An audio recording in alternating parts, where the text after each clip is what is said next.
के साथ रहो, आपस में इंतशार ना फैलाओ।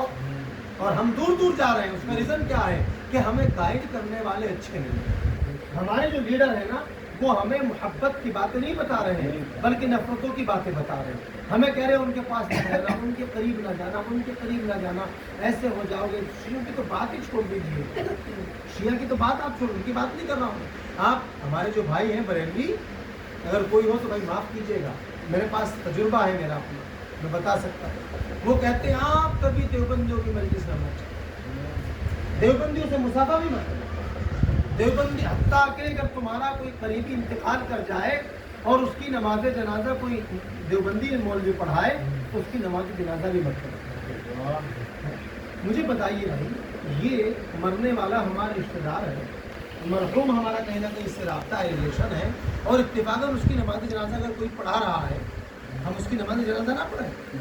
जबकि जिसकी आप तकलीद करते हैं, जिसकी आप तकलीद करते हैं, इमाम अबू हनीफा, उन्होंने ये लिखा है अपने फिक्र के अंदर कि जो हमारे काबे को हम अपना किबला समझता हो, हमारे किबले को अपना किबला समझता हो, हमारे ज़बीहे को, हमारे हलाले को हलाल समझता हो, उसको आप कभी काफिर नहीं कह सकते, वो मोमिन मुसलमान।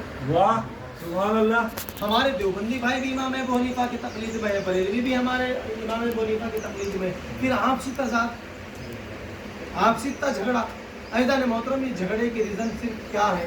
फिर मुझे अल्लामा सयूती का एक कौल याद आ गया, वही जहाँ वो मैंने अभी पढ़ा ना आपकी बारगाह में तारीफ खुलाफा का, उसकी 5-6 लाइनों के बाद आपने लिखा कि अगर उम्मत मुस्लिमा वो कुरान जो अली दे रहे थे अगर ले ली होती तो आज मुसलमानों में इंतशार आज मुसलमानों में इंतशार अज़ीज़ान मोहतरम, बस मुसलमानों के इंतशार का एक ही रीज़न कि उसने हज़रत अली को छोड़ा। अगर हज़रत अली को ना छोड़े होते तो आज मुसलमान इंतशार में ना, आज तफरक़ों में ना जाता, फ़िरक़ेबाज़ी में ना जाता। आज मुसलमान एक प्लेटफॉर्म पे, और जब मुसलमान एक प्लेटफॉर्म पे होता तो फिर जो दुर्दिशा, जो तकालीफ़ें, जो परेशानी है आज हमारे साथ आ रही ना, आपको अगर कभी खुदा मौका दे तो आप जाइए हमारे उत्तराखंड, आइए आकर के देखिए कितना जुल्म हो रहा है, कितना जुल्म। मुसलमानों को बाकायदा वार्निंग दी जा रही है कि फ़ला तारीख तक आपको ये शहर छोड़ना है, ये इलाका छोड़ना है। हम तो कसूर गवर्नमेंट का नहीं निकालते, ये कसूर हमारा अपना है, हमारा अपना कसूर है। हमें हमारा इस्लाम कहता है कि जब आप अपने यहाँ से सदका निकाल लें, ज़कात निकाल लें, तो उसको देवबंद ना भेजो, उसको बरेली ना भेजो, पहले अपने महल्ले में देखो आपके महल्ले में गरीब कौन है, परेशान है। मेरी मजलिस तमाम हो चुकी, 2-4 बातें इसराइल में करूँगा बस।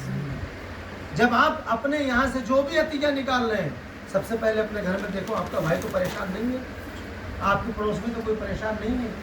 इस्लाम ने क्या कहा, हम इसको समझने की कोशिश नहीं करते। हाँ, ये तो कहते कि हम मुसलमान हैं, हम इस्लाम के पूरे पूरे मानने वाले हैं। हमारे कुछ भाई हैं, उन्होंने कहा कि बस 5 वक्त की नमाज पढ़ लो, यही इस्लाम है।